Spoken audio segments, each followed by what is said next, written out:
Hi guys! So as moms, I think we all want our kids to be super polite in public. Easier said than done. So I'm here today with etiquette expert and mom of 4, Rachel Isgar from Please Pass the Manners, here to help coach our kids on how to make the best first impressions. So the first thing I teach in class are proper introductions. Hi guys, how is everybody? Good. Do you know that there's a saying, you can't take back your first impression? That means you want to make it a great one. So that starts with the proper handshake. Now some people shake hands very light, like this. That is not what we want to do, because that looks sort of like, oh my gosh, do you have the cooties? I really don't want to touch you. But try this one now. Hi, Presley. That feels a little weird, doesn't that? Okay, so we're gonna do something in between. So, very nice, that's perfect. No fist bump, no high five, just a good, solid, middle of the road handshake. Not a weak limp handshake. No, I don't want no my kids wet doing noodles. that. Yeah. Now the second thing we're gonna add on, we're gonna shake hands, but we're gonna look each other in the eyes, okay? In our culture, we make eye contact. Not every culture does that. So let's try it now. Handshake, awesome. And if possible, repeating somebody's name. That way you're much more likely to remember their name. Hi, Presley. Nice to meet you. Hi, Caitlin. Nice to meet you too. That was great. And by the way, Rachel, that is the best introduction I've ever seen Presley do. Usually she's looking down at the floor, on to the next thing. Like, how did you do that? I'm a neutral person. It wasn't mom telling her, you have to do it this way. So if you have a friend, an aunt, a grandma, often results are much better. Okay, now what if your kid is super shy and just doesn't want to shake hands or look at someone?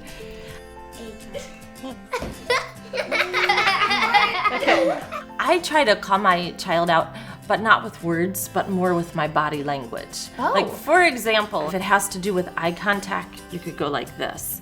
If it has to do with their handshake, you could pick up their hand and try to show them. Got it. There's Okay, a lot I of love that. discreet signals that you can give without calling them out. Hi, Ford. Nice to meet you. My name is Adrian. My name is Ford. Guys, that was fantastic. So having some icebreakers in your back pocket, I think, is key for your kids learning to be good conversationalists. Do you play an instrument? Do you like sports? What are some conversation ideas? Today I did music class. Or what was your favorite part of the day? And you can even ask, your mom or your dad, how was your day? Never been asked that. I'm waiting for the day. But maybe you coach them. Yeah. And now when you ask them that, you tell them, now why don't you ask about how my day was? I love that. So next, all kids love going to a friend's house. So how many of you like play dates and you like going to your friends' houses? But you just want to make sure that they get invited back. Yes. So as you're leaving from the play date, what's something really nice to say?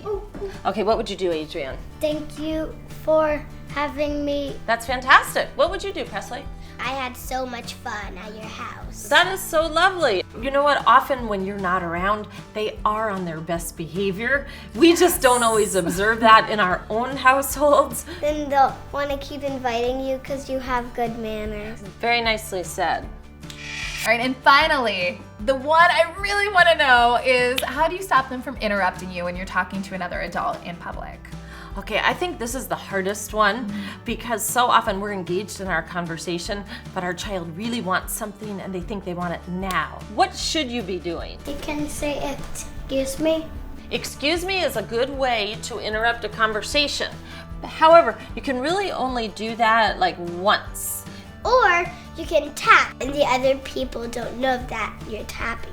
Even if you're not saying anything, even if you're like this or like this, it gets her possibly a little bit frustrated. I think the best thing you can do is give your child a hand signal, 5 minutes, and stick to it. Oh, okay. Do you respect that and do you give her a little time, or do you feel like you keep saying, Mom? You can wait and let her finish, Are you guys heard that on record? But just in case, what if they just keep coming at you? Like you want to know, Mom, can I have a cookie? Maybe, right? Then you may need to take a time out from your friend and actually say, excuse me, let me take a break. And then you talk to your child and you say, hey, this is really important. I need to finish my discussion and you'll get all my attention as soon as I'm done. It's really best just to listen and wait, and then she'll probably be so happy with you. All right, Rachel, well, for my sake, I'm so glad you came here. Thank you so much for having me. Guys, check out more of these awesome lifelong manner skills at pleasepassthemanners.com. We'll see you guys soon. Bye. Say your sister says to you, how you doing? How are you doing? What did your day feel like?